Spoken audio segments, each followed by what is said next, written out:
तर नमस्कार मित्रांनो, कोकोनट रेसिपी बाय विशाखा या आपल्या यूट्यूब चॅनलमध्ये तुमचं स्वागत असा। आज मी तुमका रक्षाबंधन स्पेशल नारळाची वडी कशी बनवतात ते आज तुमका दाखवतले। तर ही वडी बघूसाठी व्हिडिओ स्किप न करता शेवटपर्यंत नक्की बघा। आणि या चॅनलवर तुम्ही नवीन असाल तर चॅनलला लाईक करा, सबस्क्राइब करा आणि व्हिडिओ जास्तीत जास्त लोकांपर्यंत शेअर करा।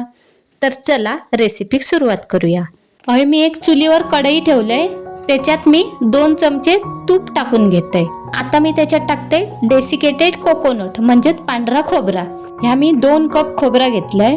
आता हे खोबरा चांगला मिक्स करून घ्यायचा। आता होय बघा, खोबरा चांगला मिक्स केलंय मी।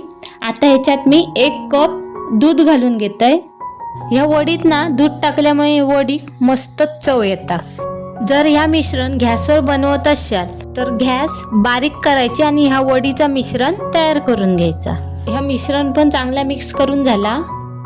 आता ह्याच्यात मी पाव कप दूध पावडर घेतलंय, ती टाकून घेतय आणि हा मिश्रण परत एकदा मिक्स करून घेतय। दूध पावडर गोड असता म्हणून मी साखर नाही टाकले। जर तुमका याच्यात साखर हवी असेल तर तुम्ही साखर टाकू शकता।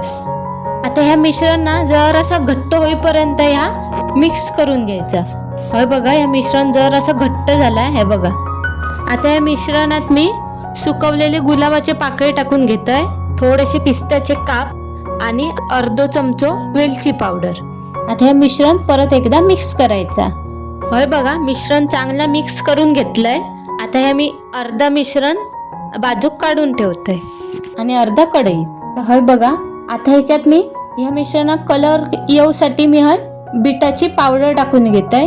बीटाच्या पावडरीन पण मस्तच कलर येतात। आता ह्याच्यात मी टाकते 2 मोठे चमचे रोज सिरप। जर तुमच्याकडे रोज सिरप नसत तर तुम्ही नाही टाकलात तरी चालत। आता हे चांगलं मिक्स करून घेतय। हे बघा, आता हे आपण उतरवून घेऊया। आता हे मी एका ट्रेक बटर पेपर लावून घेतलंय। आता त्याच्यात मी हा पांढरावाला मिश्रण सेट करून घेते।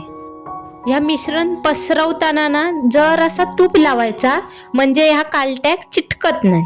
तर असा मी ह्या मिश्रण सेट करून घेते। आता ह्याच्यावर मी लाल कलरचं मिश्रण टाकून घेते। आता ह्या लाल कलरचं मिश्रण पण सेट करून घेऊया। ही वडी सेट करून झाली। आता ह्या वडीवर मी बदाम आणि पिस्त्याचे काप घालून घेते। तुम्ही तुमच्या आवडीनुसार ड्रायफ्रूट घालू शकतास। आता हे ड्रायफ्रूट जर असे दाबून घ्यायचे।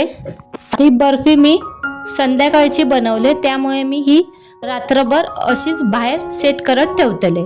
जर तुमच्याकडे वेळ नसेल तर तुम्ही 2 तास फ्रीज मध्ये ठेवून ही कापलात तरी चालत। हे बघा, हे मस्त अशी वडी सेट झाली। आता मी असंच बटर पेपर उचलून ही वडी काढून घेते। हे नारळाच्या वडीचं कलर बघा, मस्तच दिसतं। आता हे मी नारळाची वडी कापून घेते। मी लांब आकारामध्येच ही वडी कापून घेतले। तुम्ही तुमच्या आवडीनुसार ही वडी कापू शकतास। ही नारळाची वडी बाजारात आणतो तशीच दिसते की नाही ती कमेंट करून नक्की सांगा। हे बघा, अशी बर्फी मी कापून घेतलंय। हे बघा, तर हे तयार असं आपली नारळाची वडी। तर अशी वडी तुम्ही ह्या रक्षाबंधनला नक्की करून बघा। तर ही वडी तुमका कशी वाटली तर कमेंट करून नक्की सांगा। जर ह्यो व्हिडिओ तुमका आवडलो असेल तर व्हिडिओक लाईक करा, शेअर करा, कमेंट करा आणि कोकोनट रेसिपी बाय विशाखा या चॅनलला सबस्क्राइब करूक विसरू नका। परत भेटूया एका नवीन रेसिपीमध्ये। बाय।